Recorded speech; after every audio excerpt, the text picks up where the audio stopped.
We are ready to move to our other 4 projects, starting with Team 4, if you want to come on down.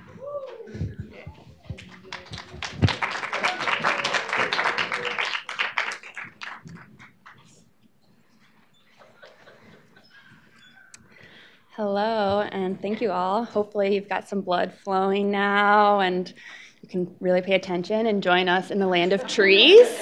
So our project today is designing financial and ecological sustainable waste solutions with our project partner, Ripples Ghana. I am here today with my lovely colleagues. Got Ray J here, who's in the School of Dentistry, Michael, who has this dual appointment in public health and bioinformatics. Myself, I'm in the medical school in public health, and then Aaron, who is actually in Dubai right now, so we can think of him from afar, is doing his dual degree at Ross and School of Sustainability. So our outline today, we're going to talk about our partner, the problem statement that we were tasked with, the methodologies, solutions, next steps, and the impact. This picture here is the final product of the shea butter. This woman here is going to be putting it into boxes to ship it and utilize it. So a little bit more about our project partner and to kind of set up a background for you all.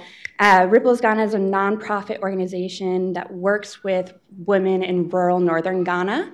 They also have a project partner in Nigeria as well. And their mission is really to support the economic and social mobility of women and their children in these rural areas, and doing so by helping them with their business models and trainings. So in Ghana, they are partnered with about 7,000 women in different smaller collectives, and they work with them to really help support their shea production, which they've been doing for a long, long time.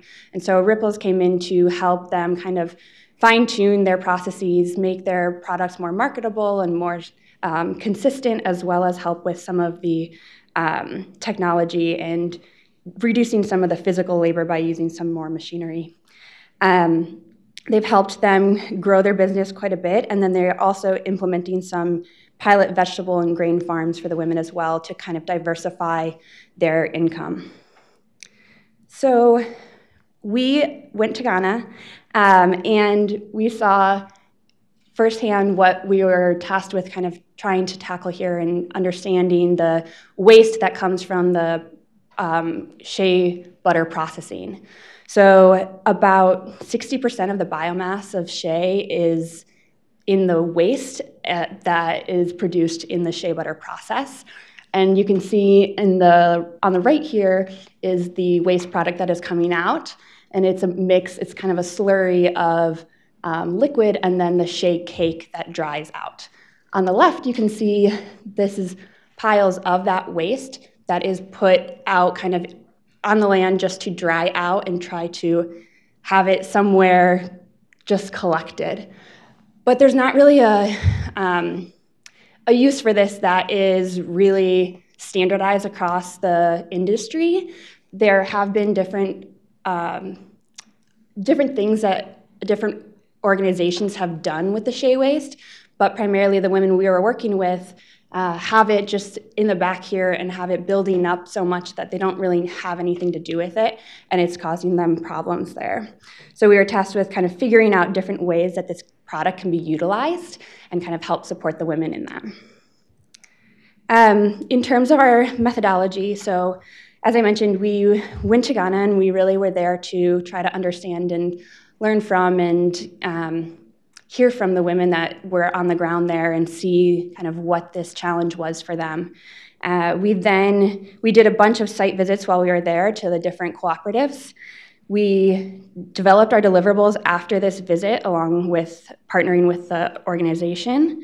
We then kind of fine-tuned our deliverables. We had some adjustments along the way, and then we are now presenting here. I'll pass it off to Michael. Thank you.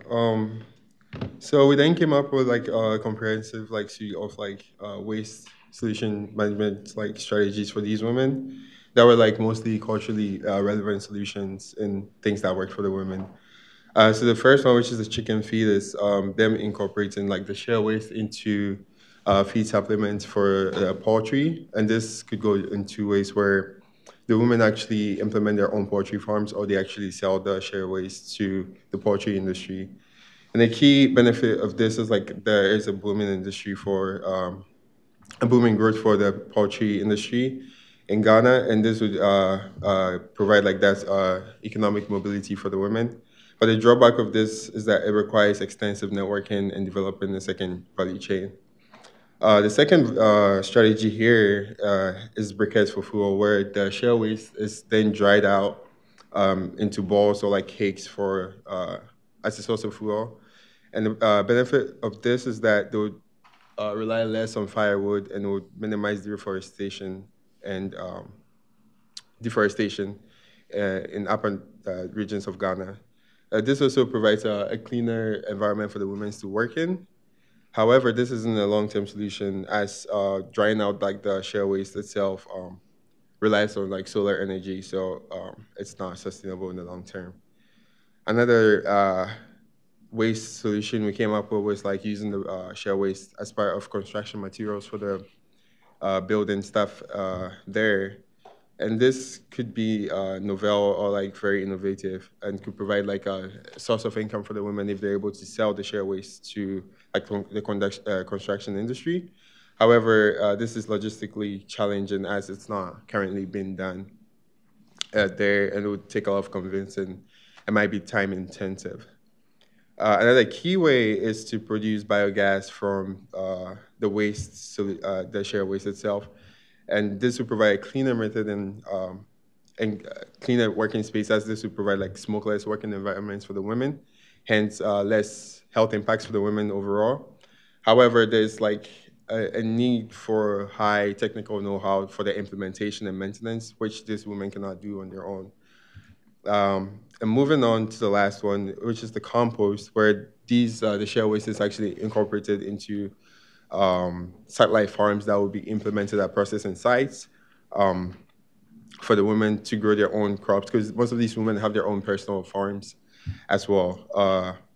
And this is something we see as feasible. However, this could, the drawbacks or limitations for this is also a logistic issue, and it could be a multi-step process for this waste strategy. So there's a lot of factors that went into picking these two out, which is the chicken feed and compost. And those factors here were mainly what the women were excited about. We also considered what would promote the women's, economic independence and improvement, and also things like that required less technological know-how for the women to implement and then also maintain. And we came down to chicken feed and compost as the two most feasible things as our final recommendations for the women. I'll pass it on to you. Thank you, Michael. So the next steps for what we would expect from Ripples moving forward is to implement the pilot program for the solutions recommendations. They want to develop training materials. They want that to be able to educate and empower the women to know that they can actually do this work to increase their income and to have solid solutions for the waste buildup. Then we want to go into data collection. So we want to follow how the women are learning. We want to follow what's working. We want to know about the effectiveness and the success. And we want that to then lead into the demonstration of that success. So using all that data from that pilot, we want to expand awareness of innovative waste solutions so that can go to multiple sites in northern Ghana at that point, and then also reach out to the local stakeholders as well to push forward these solutions and recommendations. And finally, we're looking at partnerships. There are people doing this work, and so we would love them to reach out to local communities, the local University of Development in Tamale, Ghana also has some work there to build on what's already happening, so they're not just starting from ground zero.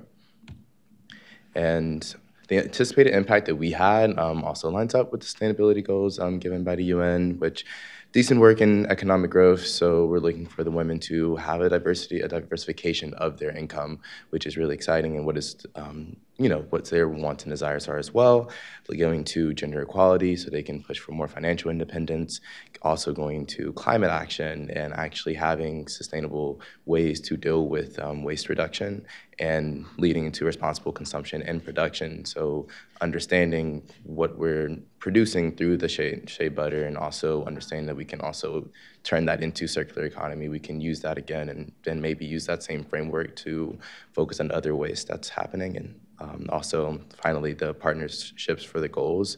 As I mentioned before, really hoping for them to partner with the local communities and the universities so we can all work towards that sustainable goal together. We have some individual thank yous to the people pictured, but obviously thank you to the Dow Foundation, thank you to the women in Tamale that really showed us around and it helped us with interviews and really just embraced us truly. Our leaders from Ripples, Madam Rabi, and Leighton and Qasim, and then obviously our Dow family with Bridget and Jen. Special thanks to you and our advisor, Sarah. So we just wouldn't be here without you on, so very grateful.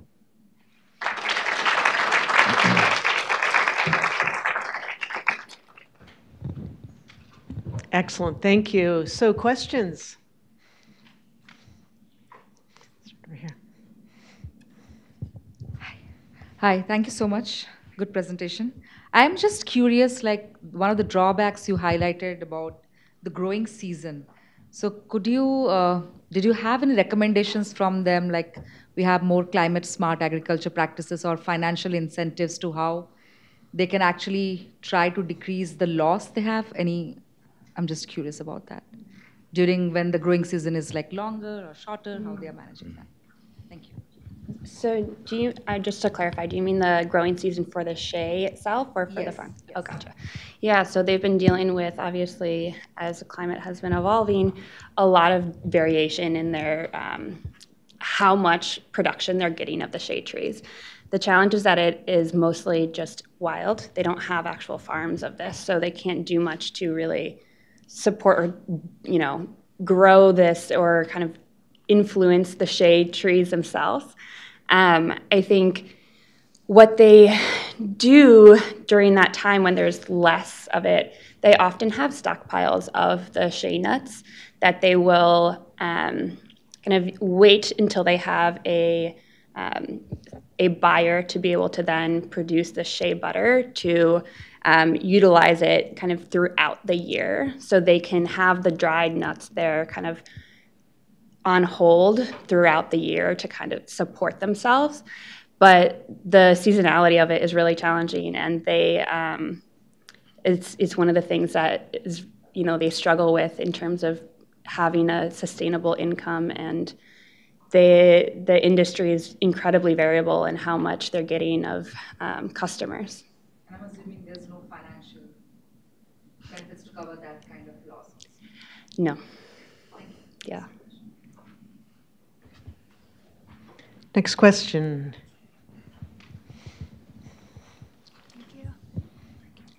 Hi, the presentation was super great, and I think like the different types of solutions that you guys came up with is like pretty interesting, and I think that this speaks to just my lack of knowledge about shea butter in general. But I was just wondering, like, do any of these solutions have seasonalities in themselves? Like, I was just wondering for the chicken feed, for example. So it looks like the shea butter waste, like that cake slurry, it eventually dries. And then is there like a time limit for when that is or isn't useful for chicken feed anymore, or isn't useful for compost, and like the timeline it takes to produce those? And I was just curious about that part of the process. There weren't like that many studies that looked into like how long like it's like feasible or usable for a chicken feed. But I think in our like report we spoke about like a limitation on like resource supply, because if you're dependent on like the waste to make chicken feed supplements, then you have to have a continuous supply of the waste to make a sustainable chain for these women to promote their economic situations. But yeah, I don't think we saw studies that looked into like the safety assessments of like the feed itself and like a few chickens. And there was just like a few studies, but yeah, that was about it. Yeah. We have time for one more question, so you two should arm wrestle who gets to.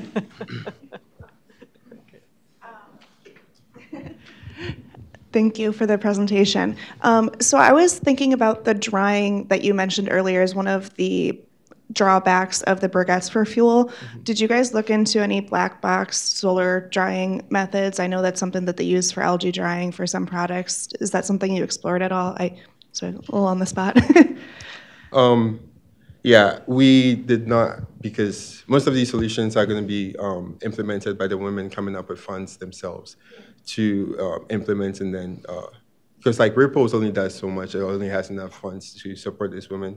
So we're mainly looking at solution strategies that were feasible for the women. So that's why we're focusing on like solar energy for drying and advanced tools. Yeah. Yeah. Mm-hmm. Wonderful. All right. Thanks again, Team 4.